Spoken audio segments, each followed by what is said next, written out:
वक्त दा बेली हर कोई बनदा,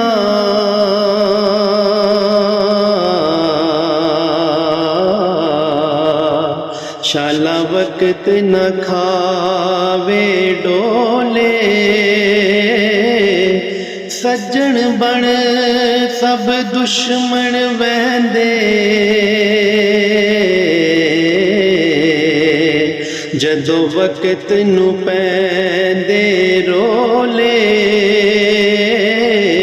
ते वक्त सलामत होवे माही, आ सजन खलोंदे कोले। गुलाम फरीदा सदा वक्त निरांदे, कदी मां से ते कदी तोले।